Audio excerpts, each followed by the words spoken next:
കാസർഗോഡ് ജില്ലയിൽ നിന്ന് 26 ദിവസങ്ങൾക്ക് മുമ്പ് കാണാതായ 15 വയസ്സുള്ള ഒരു സ്കൂൾ വിദ്യാർത്ഥിനിയുടെയും ഒരു 42 വയസ്സുകാരൻ്റെയും കെട്ടിത്തൂങ്ങിയ നിലയിലുള്ള മൃതദേഹങ്ങൾ ഈ പെൺകുട്ടിയുടെ വീട്ടിൽ നിന്നും 200 മീറ്റർ മാത്രം അപ്പുറത്തായി ഇന്ന് കണ്ടെത്തിയിരിക്കുകയാണ്. 26 ദിവസമായി ഈ പെൺകുട്ടിയെ കാണാതായിട്ട്. വീട്ടുകാർ കേസും കൊടുത്തിരുന്നു.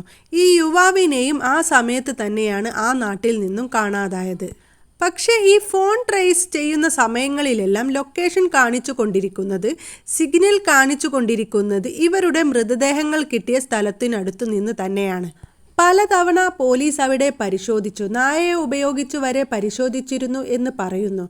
പക്ഷെ ഇത് കണ്ടെത്താൻ പറ്റിയില്ല. പോലീസ് വെറും നോക്കുകുത്തിയായി പോയ ഒരു സംഭവമാണെന്നേ പറയാൻ പറ്റുകയുള്ളൂ.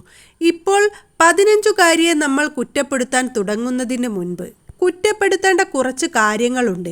മരണപ്പെട്ടു പോയെങ്കിലും അതവിടെ നിൽക്കട്ടെ. പക്ഷെ അതിനു മുമ്പായിട്ട് പോലീസിന്റെ അനാവസ്ഥ ഇക്കാര്യത്തിൽ പറയാതിരിക്കാൻ നിവൃത്തിയില്ല. 26 ദിവസങ്ങൾക്ക് ശേഷവും നാട്ടുകാർ ഉൾപ്പെടെ അടങ്ങുന്ന 150 കണക്കിന് വരുന്ന ജനങ്ങളുടെ സഹകരണം കൊണ്ടാണ് ഇപ്പോഴെങ്കിലും ആ ഡെഡ് ബോഡി കണ്ടെത്തുവാൻ പറ്റിയത്.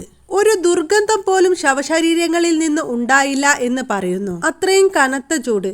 കാസർഗോഡ് ഭാഗത്തൊക്കെയാണെങ്കിൽ അതികഠിനമായിട്ടുള്ള ചൂടാണ് ഈ വേനലിൽ ഉള്ളത്. അപ്പോൾ അതുകൊണ്ട് മൃതശരീരങ്ങൾ ഉണങ്ങിയിരിക്കാം.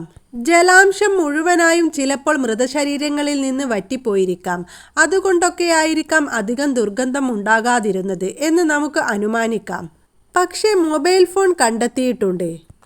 15 വയസ്സുള്ള SSLC പരീക്ഷ ഇപ്രാവശ്യം എഴുതേണ്ട ഒരു പെൺകുട്ടിക്ക് സ്വന്തമായിട്ട് ഉപയോഗിക്കാൻ ഒരു സ്വകാര്യ മൊബൈൽ ഫോൺ എന്തിനാണ് എന്ന ചോദ്യം ഞാനിപ്പോൾ ചോദിച്ചാൽ അതിന് പ്രസക്തി പോലും ഇല്ലാതായി കഴിഞ്ഞിരിക്കുന്നു. നമ്മൾ ഞെട്ടാനും തരിക്കാനും ഒന്നും ഇനി നിന്നിട്ട് കാര്യമില്ല. പലപ്പോഴും ഞാൻ പറയുന്നത് പോലെ 15 വയസ്സുള്ള ഒരു പെൺകുട്ടി 42 വയസ്സുകാരനോട് പെരുമാറേണ്ടത് സ്വന്തം അച്ഛനോട് പെരുമാറേണ്ട അതേ ഒരു മനോഭാവത്തോടെയും അതേ ഒരു രീതിയിലുമായിരിക്കണം എന്നാണ് നമ്മുടെയൊക്കെ ഒരു കാഴ്ചപ്പാട്. പക്ഷെ ഈ പ്രണയത്തിന് കണ്ണും മൂക്കും ഒന്നും ഇല്ലാത്തത് കൊണ്ട് വയസ്സ് നോക്കി പ്രേമിക്കണമെന്ന് പറയാനും നമുക്ക് നിർവാഹമില്ല.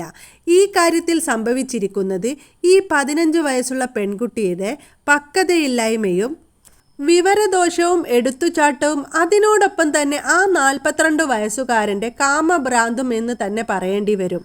കാരണം ഒരു വളരെ പരിശുദ്ധമായിട്ടുള്ള ഒരു പ്രണയം എന്നൊന്നും ഒരിക്കലും നമ്മൾ ഇതിനെ വിശേഷിപ്പിക്കാൻ പറ്റില്ലല്ലോ. ഇത്തരം മരണങ്ങൾക്കൊക്കെ ആദ്യം ഇനി കുറ്റപ്പെടുത്തേണ്ടത് രക്ഷകർത്താക്കളെ തന്നെയാണെന്ന് തോന്നുന്നു. കാരണം 15 വയസ്സുള്ള പെൺകുട്ടിക്ക് സ്വന്തമായിട്ട് വരുമാന മാർഗമൊന്നും ഉണ്ടാവില്ല. മൊബൈൽ ഫോൺ വാങ്ങിക്കാനും അത് റീചാർജ് ചെയ്യാനും തുടർന്ന് ഉപയോഗിക്കാനുമൊക്കെ അപ്പോൾ രക്ഷിതാക്കൾ വാങ്ങിച്ചു കൊടുത്തതാവണം. ഈ ഫോണിലൂടെ ആയിരിക്കും ഇവരുടെ ബന്ധം വളർന്നത്. ഇയാളെ കുട്ടിയുടെ വീട്ടുകാർക്ക് നന്നായിട്ടറിയാം. പാർക്കിലും അമ്പലങ്ങളിലും ഔട്ടിങ്ങിനൊക്കെ പോകുമ്പോൾ ഇയാളെ വീട്ടുകാർ വിളിക്കാറുണ്ട്. ഇയാളെ വീട്ടിലെ കാറോ ഓട്ടോറിക്ഷയൊക്കെ ആയിട്ട് ഇയാൾ വീട്ടിലെത്താറുമുണ്ട്. അങ്ങനെയുള്ള ഒരു സൗഹൃദം ഇയാളും വീട്ടുകാരും തമ്മിലുണ്ട്. ആ ഒരു പരിചയമാണ് ഇയാൾ ആ പെൺകുട്ടിയിലൂടെ മുതലെടുത്തത്. 15 വയസ്സ് മാത്രം പ്രായമുള്ള ഒരു പെൺകുട്ടിയെ പറഞ്ഞ് വളച്ചെടുക്കാൻ എളുപ്പമാണ്. 42കാരനായ ഇയാൾക്ക് ഈ പെൺകുട്ടിയോട് തോന്നിയത് വെറും കാമം മാത്രമാണ്. സ്വന്തം മകളെ പോലെ കരുതിയ പെൺകുട്ടിയോടാണ് ഇയാൾ ഇങ്ങനെ ചെയ്തത്. പിന്നെ ഒരു കാര്യം, ചേച്ചിയുടെ കൂടെ ഉറങ്ങിക്കിടന്ന പെൺകുട്ടിയാണ്. പുലർച്ചെ 4 മണിയോടെയൊക്കെ ആവും ഈ പെൺകുട്ടി പുറത്തു കടന്നത്. നാട് വിട്ടു പോകാനോ ഒളിച്ചു പോവാനോ ഉള്ള ഉദ്ദേശത്തോടെയല്ല ഇവർ പോയതെന്ന് നമുക്ക് മനസ്സിലാക്കാം. അങ്ങനെ പോകാൻ ഉദ്ദേശിക്കുന്നവർ ഡ്രസ്സും സർട്ടിഫിക്കറ്റും മറ്റു കാര്യങ്ങളൊക്കെ കൊണ്ടാണല്ലോ പോവാൻ ഉദ്ദേശിക്കുക. ഇവിടെ 2 പേരും ഇതൊന്നും എടുത്തിട്ടില്ല. പിന്നെ അവരെങ്ങോട്ടാണ് പോയത്? ഇവരുടെ ഫോണിൻ്റെ ലൊക്കേഷൻ കാണിക്കുന്നത് വീടിനടുത്തായി തന്നെയാണ്.